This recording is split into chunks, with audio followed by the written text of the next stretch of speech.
ലോകത്തിൽ പോൺ കാണുന്ന ആളുകളുടെ ഇടയിൽ എല്ലാ കൊല്ലവും ഗണ്യമായിട്ട് വർദ്ധിക്കുന്നു എന്ന് പറയുന്ന ഒരു വിഭാഗമാണ് ഇംഗ്ലീഷിൽ ഇൻസെസ്റ്റ് പോൺ എന്ന് പറയുന്ന കാറ്റഗറി.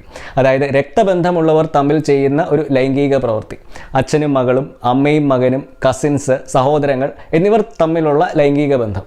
ഞാൻ ഈ പറയുന്നത് കേൾക്കുമ്പോൾ തന്നെ നിങ്ങൾക്ക് അറപ്പും വെറുപ്പും ഭയവും അരോചകവുമായിട്ടുമൊക്കെ തോന്നിയേക്കാം. ഇത് തികച്ചും സ്വാഭാവികമാണ്. കാരണം പരിണാമപരമായിട്ട് തന്നെ ഇങ്ങനെയുള്ള ലൈംഗിക ബന്ധങ്ങളിൽ ഏർപ്പെടാതിരിക്കുന്നതിന് വേണ്ടി പ്രകൃതി നമുക്ക് നൽകിയിട്ടുള്ള ഒരു വിലക്കാണ് ഈ അറപ്പും പേടിയുമൊക്കെ. കാരണം അങ്ങനെയുള്ള ഒരു ലൈംഗിക ബന്ധത്തിൽ ഏർപ്പെട്ട്, ഇംഗ്ലീഷിൽ ഇൻബ്രീഡിംഗ് എന്ന് പറയുന്ന പ്രതിഭാസത്തിൽ ഏർപ്പെട്ട് ഒരു സന്താനോൽപാദനം നടത്തിക്കഴിഞ്ഞാൽ അത് പലതരം രോഗങ്ങൾക്കും ജനിതക വൈകല്യങ്ങൾക്കുമൊക്കെ ഇടയാക്കും. അപ്പം അത് ഒഴിവാക്കുന്നതിൻ്റെ ഭാഗമായിട്ടാണ് പ്രകൃതി തന്നെ ഇങ്ങനെയൊരു വിലക്ക് ഏർപ്പെടുത്തിയിരിക്കുന്നത്. പ്രകൃതിയുടെ ഈ ഒരു വിലക്ക് മനുഷ്യരിൽ മാത്രമല്ല ഉള്ളത്. നമ്മളുടെ കസിൻസായ ആഫ്രിക്കൻ കാടുകളിൽ ജീവിക്കുന്ന ചിമ്പൻസികളുടെ ഇടയിൽ പോലും അടുത്ത ബന്ധുക്കൾ തമ്മിൽ ഒരു ലൈംഗിക ബന്ധത്തിൽ ഏർപ്പെടാറില്ല.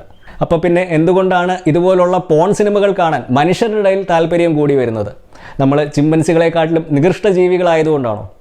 ഈ ഒരു വിഷയത്തെ പറ്റിയാണ് ഇന്ന് നമ്മൾ ചർച്ച ചെയ്യുന്നത്. ഈ ഒരു വിഷയത്തിൽ ഇന്ന് നമ്മളോടൊപ്പം സംസാരിക്കാൻ ചേരുന്നത് അമേരിക്കയിലെ പ്രശസ്ത സെക്സ് തെറാപ്പിസ്റ്റും സർട്ടിഫൈഡ് സെക്സ് അഡിക്ഷൻ തെറാപ്പിസ്റ്റും മോഡേൺ ഇന്റിമസി എന്ന സ്ഥാപനത്തിൻ്റെ സ്ഥാപകയുമായ ഡോക്ടർ കെയ്റ്റ് ബലസ്റ്റെറിയാണ്.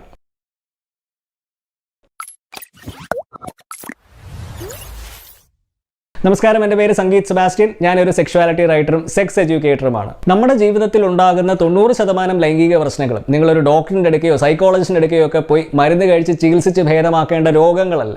അത് പരിഹരിക്കാൻ നിങ്ങൾക്ക് വേണ്ടത് ശരിയായ അറിവും സമഗ്ര ലൈംഗിക വിദ്യാഭ്യാസം ഉൾപ്പെടുന്ന ഒരു കൗൺസിലിംഗും മാത്രം മതി. പക്ഷേ ഇന്നും ഈ സമഗ്ര ലൈംഗിക വിദ്യാഭ്യാസം എന്ന് പറയുന്നത് ഡോക്ടർമാരുടെയോ സൈക്കോളജിസ്റ്റുകളുടെയോ ഒന്നും കരിക്കുലത്തിൻ്റെ ഭാഗമായിട്ട് അവർ പഠിക്കുന്ന ഒരു വിഷയമല്ല. പക്ഷേ ഇതവർ സമ്മതിക്കത്തുമില്ല. ഈ ഒരു വസ്തുത സ്വന്തം ജീവിതാനുഭവത്തിൽ നിന്നും തിരിച്ചറിഞ്ഞതിന് ശേഷം തുടങ്ങിയ ഒരു പ്ലാറ്റ്ഫോമാണ് വിവോക്സ്. അതുകൊണ്ട് തന്നെയാണ് വിവോക്സ് കേരളത്തിലെയോ ഇന്ത്യയിലെയോ ഡോക്ടർമാരെയോ ഒന്നും ഇന്റർവ്യൂ ചെയ്യാതെ ഈ ഒരു വിഷയത്തിൽ ഏറ്റവും അധികം ഗവേഷണങ്ങൾ നടക്കുന്ന രാജ്യങ്ങളിലെ എക്സ്പേർട്സുകളുമായിട്ട് ഒരു സംഭാഷണം നടത്തുന്നത്. കാരണം നമ്മുടെ ജീവിതത്തിൽ ഉണ്ടാകുന്ന 90% ലൈംഗിക പ്രശ്നങ്ങളും പരിഹരിക്കാൻ നിങ്ങൾക്ക് ഒരു ഡോക്ടറിൻ്റെയും സഹായം ആവശ്യമില്ല. പക്ഷേ ആ ഒരു ദൗത്യം വിജയിക്കണമെന്നുണ്ടെങ്കിൽ എനിക്ക് നിങ്ങളുടെ സഹായം കൂടിയേ തീരൂ. അപ്പോൾ ദയവായി സബ്സ്ക്രൈബ് ചെയ്ത് വീഡിയോസ് മറ്റുള്ളവരിൽ എത്തിക്കാൻ പരമാവധി സഹായിക്കുക. ഡിജിറ്റൽ മീഡിയയായ വൈസ് പബ്ലിഷ് ചെയ്ത ഒരു റിപ്പോർട്ട് പ്രകാരം ലോകത്തിൽ ഏറ്റവും വേഗതയിൽ വളർന്നുകൊണ്ടിരിക്കുന്ന ഒരു പോൺ വിഭാഗമാണ് ഇൻസെസ്റ്റ് പോൺ എന്ന് പറയുന്നത്. അതായത് അടുത്ത ബന്ധമുള്ളവർ സെക്സിൽ ഏർപ്പെടുന്നത് ചിത്രീകരിക്കുന്ന porn. Step mom, step sister, family role play എന്ന് തുടങ്ങിയ വിഭാഗത്തിൽപ്പെടുന്ന പോൺ സിനിമകൾ കാണുവാൻ താല്പര്യമുള്ള ആളുകളുടെ എണ്ണത്തിൽ ഗണ്യമായ ഒരു വർധനവുണ്ട് എന്നാണ് റിപ്പോർട്ട് സൂചിപ്പിക്കുന്നത്. എന്തുകൊണ്ടാണ് ഇത് സംഭവിക്കുന്നത്? ഇതിൻ്റെ അർത്ഥം ആളുകൾ അവരുടെ ജീവിതത്തിലും ഇതുപോലുള്ള ലൈംഗിക ബന്ധങ്ങളിൽ ഏർപ്പെടുന്നു എന്നാണോ? ആദ്യമേ തന്നെ ഒരു കാര്യം വ്യക്തമാക്കാൻ ഞാൻ ആഗ്രഹിക്കുകയാണ്. ഈ പോൺ സിനിമയിൽ കാണിക്കുന്ന ഇൻസെസ്റ്റ്, അച്ഛൻ മകള്, അമ്മ മകൻ, സഹോദരങ്ങൾ, ബന്ധുക്കൾ തുടങ്ങിയ ബന്ധങ്ങൾ യഥാർത്ഥത്തിൽ ബന്ധുക്കൾ തമ്മിൽ ഒരു ലൈംഗിക ബന്ധത്തിൽ ഏർപ്പെടുന്നത് കാണാനുള്ള ഒരു താല്പര്യത്തെ അല്ല സൂചിപ്പിക്കുന്നത്. മറിച്ച് ബന്ധുക്കളായിട്ട് അഭിനയിക്കുന്ന അഭിനേതാക്കൾക്കുള്ള ഒരു ഡിമാൻഡിനെയാണ് സൂചിപ്പിക്കുന്നത്. ഇത് അറിഞ്ഞിരിക്കേണ്ട ഒരു പ്രധാന വ്യത്യാസമാണ്. ഇനി എന്തുകൊണ്ടാണ് ഇങ്ങനെയുള്ള ലൈംഗിക ബന്ധങ്ങൾ കാണുവാൻ ആളുകൾക്ക് കൂടുതൽ താല്പര്യമുണ്ടാകുന്നത്? ഇവിടെയാണ് മനുഷ്യൻ എന്ന് പറയുന്ന ജീവിയെ അവൻ്റെ കസിൻസായ ചിമ്പൻസികളിൽ നിന്നും വ്യത്യസ്തമാക്കുന്നത്. മനുഷ്യരിൽ ചിമ്പൻസികളെ പോലെ പരിണാമത്തിൻ്റെ ഒരു വിലക്ക് മാത്രമല്ല ഇൻസെസ്റ്റ് പോലെയുള്ള ലൈംഗിക ബന്ധങ്ങൾക്ക് ഉള്ളത്. അവൻ ജീവിക്കുന്ന ഒട്ടുമിക്ക സമൂഹങ്ങളും നിയമങ്ങളും കൾച്ചറും ഒക്കെ ഇൻസെസ്റ്റിനെ ശക്തമായിട്ട് വിലക്കുന്നവയാണ്. അങ്ങനെ മനുഷ്യനെ സംബന്ധിച്ച് ഇൻസെസ്റ്റിനെതിരെ ഒന്നല്ല 2 വിലക്കുകളാണ് ഉള്ളത്. ഇനിയാണ് നിങ്ങൾ മനുഷ്യൻ്റെ മനസ്സിൻ്റെ ഒരു പ്രത്യേകത കൂടെ മനസ്സിലാക്കേണ്ടതിൻ്റെ ഒരു ആവശ്യം. മനുഷ്യനിർമ്മിതമായ നിയമങ്ങളും വിലക്കുകളുമായിട്ടുമൊക്കെ വളരെ സങ്കീർണമായിട്ടുള്ള ഒരു ബന്ധമുള്ള അവയവമാണ് മനുഷ്യൻ്റെ മനസ്സെന്ന് പറയുന്നത്. എന്തിനെയാണോ നമ്മൾ നിഷിദ്ധമായിട്ട് കാണുന്നത് അതിൽ നമ്മളുടെ മനസ്സ് കൂടുതൽ ആസക്തമായിട്ട് മാറും.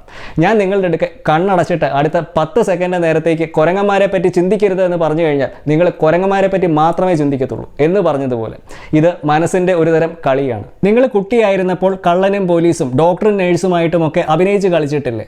നമ്മൾ എന്തുകൊണ്ടാണ് അങ്ങനെ കളിക്കുന്നതെന്ന് നിങ്ങൾ എപ്പോഴെങ്കിലും ചിന്തിച്ചിട്ടുണ്ടോ?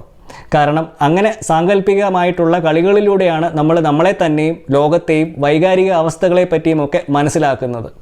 ഇത് വളരെ ആസ്വാദികരമായിട്ടുള്ള ഒരു അനുഭവം കൂടിയാണ്. എന്നാൽ മുതിർന്നവരായി കഴിയുമ്പോൾ നമുക്ക് ഇത്തരം കാര്യങ്ങൾക്ക് അവസരമോ ഇടമോ ഒന്നും ലഭിക്കാറില്ല.